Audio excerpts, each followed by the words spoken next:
The bells of Domremy rang softly in the distance, their toll swallowed by the vast, whispering expanse of the French countryside. Amid the fields, a young girl stood transfixed, her gaze reaching beyond the world of men.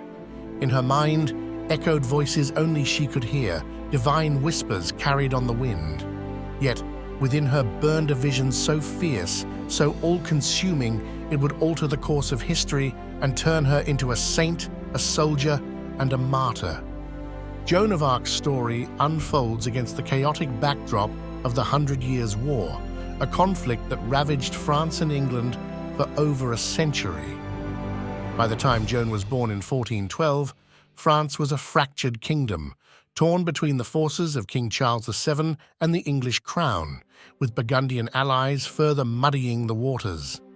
It was an era of despair, of famine and devastation, where survival often felt like a cruel jest. From this desolation rose a girl who claimed to hear the voices of saints, Michael, Catherine, and Margaret. They came to her not in fleeting dreams, but as persistent, vivid presences. From the age of 13, Joan said, they guided her with a clarity she could not ignore. But who was this girl, and what forces shaped her mind and spirit? Joan's upbringing was modest, her life grounded in the routines of her rural village. She was devout, immersed in the Catholic faith that suffused every corner of medieval life. Yet her world was not insulated from the horrors of war. Her village, Domremy, lay on the border of conflict, its fields and homes often scarred by marauding soldiers. From an early age, Joan must have felt the fragility of her existence, the constant proximity of violence and loss. Psychologists might view Joan's voices through various lenses. Were they divine, as she believed, or the result of an intense religious fervor heightened by trauma? Could they have stemmed from a psychological condition, such as auditory hallucinations associated with schizophrenia or temporal lobe epilepsy? Whatever their origin, they cannot be dismissed as mere delusion. Joan's voices were a source of profound conviction, granting her a sense of purpose so absolute that she transcended the limitations of her gender, class, and age. In medieval France, a young peasant girl claiming divine guidance was an anomaly bordering on blasphemy. Yet Joan's charisma and unshakable faith compelled even the most skeptical. At just 17, she stood before the disinherited prince, a figure shrouded in doubt and political intrigue, and proclaimed that she would lead his forces to victory. It was not just her words that inspired, it was her presence. Contemporary accounts describe her as plain in appearance, but radiant with an inner light. Dressed in male armor, her very image was a contradiction. A maiden who fought like a knight, a devout Christian wielding the sword of war. Joan's transformation from obscure farm girl to commander of armies was swift and extraordinary. She did not merely follow her voices.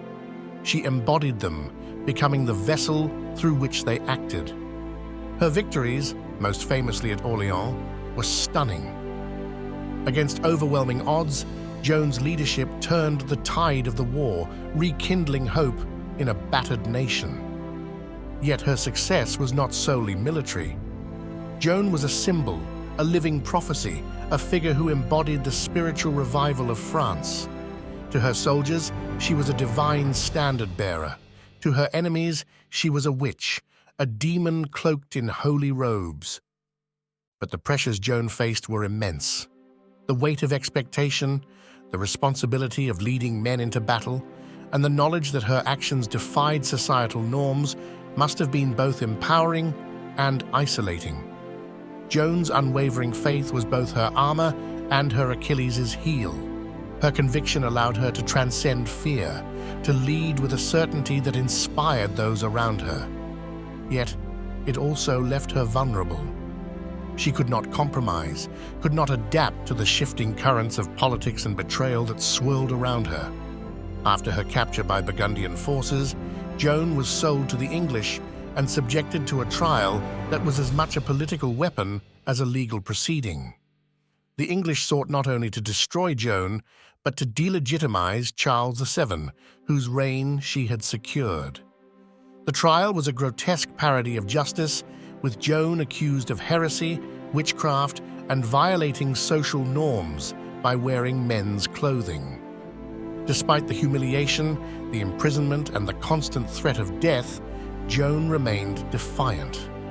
Her responses to her interrogators reveal a mind as sharp as it was devout. When asked if she was in God's grace, a trap designed to incriminate her, she replied, "If I am not, may God put me there, and if I am, may God keep me there." Her words were both humble and unassailable, a testament to her unyielding faith. Joan's execution in 1431, at the age of 19, was an act of cruelty and fear.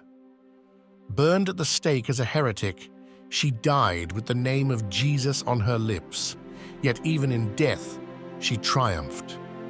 The flames that consumed her body could not silence her story.